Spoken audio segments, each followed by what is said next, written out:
पाठ पढ़ा पई सरकार देबे 20,000 टंका स्कॉलरशिप न्यूज स्कीम पिलांका पाठ पढ़ा पई केंद्र सरकार देबे 20,000 टंका।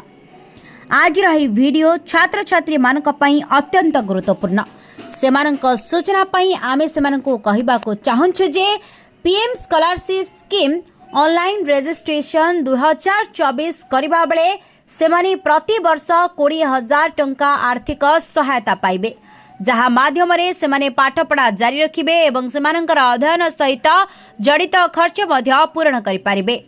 एथिपाई सेमानंको काहा उपरे निर्भर करिबाको मध्य पड़िबो नाही। हेले एही PM scholarship scheme online registration 2024 रो लाभ पाइबाको आमको किछि गुरुत्वपूर्ण जिनिस जानिबा आवश्यक, जहा विषय आमे आजिर एही वीडियो रे विस्तृत भाबरे आलोचना करिबो। यहा सह जड़ित संपूर्ण सूचना पाइबाको पूरा वीडियो को आपनको देखिबाको पड़िबो। PM scholarship scheme online registration 2024 विशेष करी कॉलेज और विश्वविद्यालय रे पढ़ुथिबा छात्र छात्री मानक पई आजिर एही वीडियो। आपण निश्चित भाबरे जानिथिबे जे विश्वविद्यालय एवं कॉलेज गुरुकरे पढ़िबा समय छात्र छात्री मानकु वार्षिक अनेक देय देबाको पड़िथाय, किंतु सरकार एभली व्यवस्था करिसेंति जे सेमाने सहजरे सेमानकर फीस ठीक समय रे देई परिबे। एथिपाई प्रधानमंत्री स्कॉलरशिप स्कीम योजना आरंभ होईछि।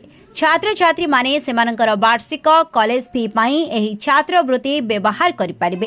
तेबे एही पीएम स्कॉलरशिप योजना प्रत्येक छात्र छात्रींक पाई उपलब्ध नुहे। एथिपाई केवल किछि प्रतियोगी अछंती जे मानको एही सुजोग मिलि पारिबो। एही छात्रवृत्ति विशेष भावरे अन्य पछुआ श्रेणी, अनुसूचित जाति, अनुसूचित जनजाति, पीडब्ल्यूडी परि छात्र छात्री मानक पाई उपलब्ध।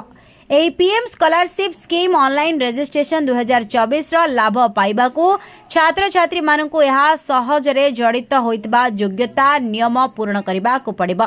केवल सेते बेले सेमाने यहार लाभ पाई पारिबे। वर्तमान एठारे आमे यहा सहित जड़ित योग्यता नियम विषय कहि रखुछु, जहा द्वारा आपण एही छात्रवृत्तिर लाभ पाई पारिबे। जदि आपण ऑनलाइन माध्यम रे एही स्कीम द्वारा प्रदान करा जाइतिबा आर्थिक सहायता पाइबाकु चाहुछंती, तेबे आपणको एही समस्त योग्यता नियम को पूर्ण करिबाकु हेबो। केवल सेतेबेले आपण एही योजनार लाभ ही उठाई पारिबे। एथिपई आवश्यक रहुछि कोन ताहा जानि नियंतु। प्रथमे एही योजना पई केवल भारतर नागरिक हेबा आवश्यक। नंबर 2, आवेदनकारीक परिवार वार्षिक आय 2 लाख रु अधिक हेबा उचित नुहे। नंबर 3, छात्र छात्री माने सेमानंकर पूर्व श्रेणी फलाफल रे 60% मार्क हासिल करिथिबा आवश्यक। नंबर 4, आपणक परिवार कौनसी सदस्य सरकारी चाकरी रे रहिबा उचित नुहे। नंबर 5, आवेदनकारी निश्चित भावरे एक सरकारी कॉलेज किंबा विश्वविद्यालय रे एडमिशन नैथिबे। तेबे आपण एही सुजोग को आपण माने आपणक हाथ मुठरे पाई परिबे।